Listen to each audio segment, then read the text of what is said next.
everyone, this is Ria Seedhar welcomes you back to the channel. Today we are talking about the reactivity of metals and non-metals. There are 118 elements in this universe, which are divided into two categories based upon their properties. These are the metals and non-metals. So let's talk about the metals. These are the very shiny and lustrous material. For example, gold, silver, aluminium, and so on. These are also very hard and thus they have very high melting points. And they are very ductile and malleable in nature. What is ductility and malleability? Let's talk about it. Ductile means they can be converted into thin wires. For example, gold. The gold is said to be the most ductile element. And what is malleability? The substances that can be converted into thin sheets. For example, aluminium. Metals are very good conductors of heat and electricity. For example, iron, copper, silver, these are all very good conductors of electricity. Now, guys, if we talk about chemistry, it is a very common thing that there are always some exceptions. We have learned that metals are very hard or very lustrous or very sonorous. There is a metal which is liquid at room temperature. This is mercury. Yes, it is liquid at room temperature. Now coming up to the non-metals.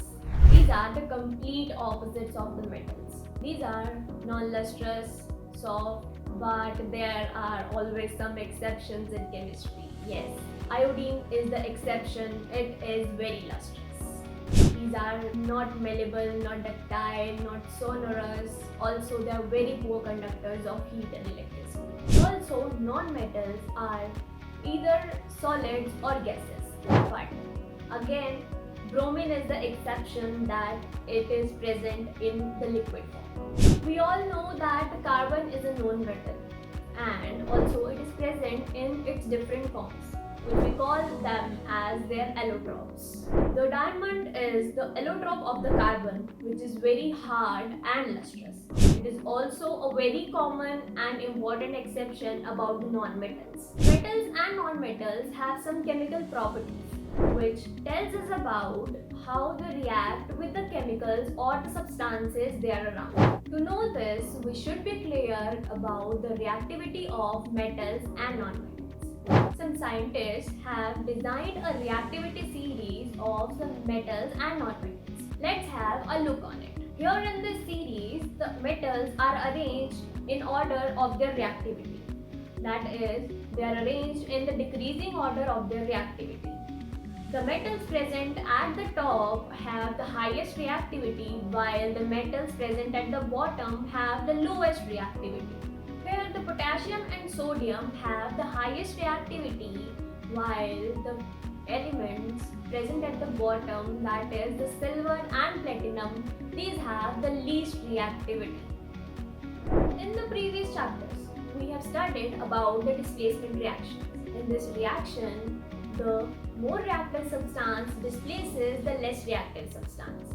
This is all possible because of the reactivity series. When we put the zinc metal in the copper sulfate solution, it will form the zinc sulfate solution and separates out the copper.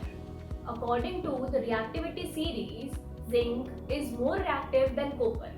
Therefore, it displaces copper. Now let's take another example to understand the reactivity series. If we put the iron nails in the calcium sulfate solution, what will be the result? There will be no reaction. Why? Because the calcium is more reactive than iron.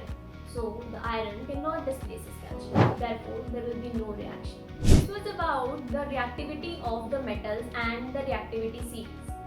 But there are some conditions when we have to compare the reactivity of the metals and non-metals. There are some non-metals that are highly reactive. For example, carbon. It is also a part of the reactivity series. Carbon and hydrogen.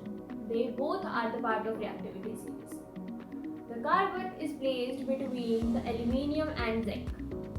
Therefore, This means that the elements present above the carbon in the reactivity series are more reactive than the carbon, while the rest of the elements that is below the carbon are less reactive than the carbon.